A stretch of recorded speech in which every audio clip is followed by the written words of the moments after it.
Hello, welcome to Big Questions. How would your reaction be if you knew that throughout your life you were a scientific experiment and that almost nothing of what you lived was real? Then neither you nor those with whom you lived are your parents and siblings, and also that you have another family that you do not know anything about. Just like in some of the movies that we consider fiction. What we mentioned above is not a cinematic fiction, but rather a true story that happened to identical triplets from the United States of America, Bobby Shaffran, Eddie Gallan, and David Kellman, who recently became the protagonists of a documentary telling their story entitled Three Identical Strangers, which won the jury prize at the Sundance Film Festival. This documentary shows the life story of the triplets, who discovered at the age of 19 that they were three identical twins separated at birth, and they were adopted by different families in the year 1961, all for the sake of a scientific experiment. The author of this crazy idea is the American psychologist Peter Neubauer, who was monitoring the lives of the triplets, intending to conduct a study on the extent of the influence of biological nature on people, and the extent of the effect of upbringing, to find out how the situation of siblings in different environments will affect their personalities in the future, according to what it was mentioned by The Independent.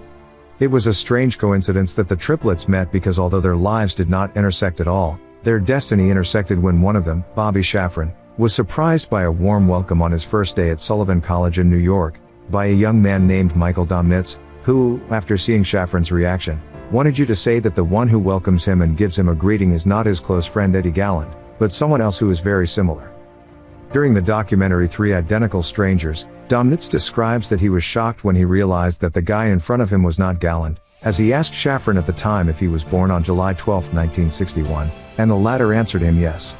Furthermore, Domnitz directly told him he believes he has a twin brother.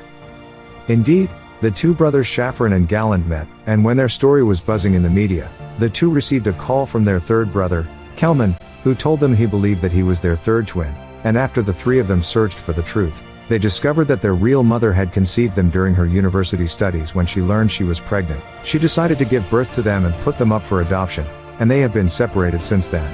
And the tragic thing about this story is that they discovered that they were not the only ones who were the victims of this study conducted by Neubauer, and that many other twins were separated from their real families and offered to be adopted by other families, without informing the new families of this study.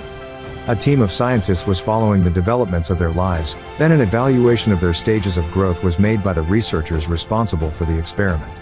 The siblings continued their search for the truth. Although Gallan could not bear the shock of what happened, he committed suicide at the age of 33. His two brothers, Kellman and Shaffran, still demand to this day from the Jewish Council the disclosure of the official documents of this scientific study, with an official apology to them, in addition to financial compensation for what happened. This scientific experiment is neither exceptional nor unique. It is one of many immoral studies in the 1950s and 1960s that used individuals as means to achieve their ends regardless of anything else. Many experiences have put orphans, prisoners, minorities, and other vulnerable populations at risk for scientific discovery. The Tuskegee experiment, which lasted from 1932 to 1972, is another example. Where the U.S. Public Health Service left more than 600 poor African American farmers with syphilis untreated so that researchers could learn more about the natural prognosis of the disease when left untreated. Psychiatry has a big stake in this, as it includes many so-called inhuman experiments and treatments, such as the sterilization experiments that many psychiatrists followed with schizophrenia patients, or eugenics experiments based on intelligence tests that targeted black-skinned people and minorities in society, or even the horrific treatment with electric shocks for those who were stigmatized as insane or homosexual, and in many other cases. Thank you for watching. Please like, share, and subscribe for more.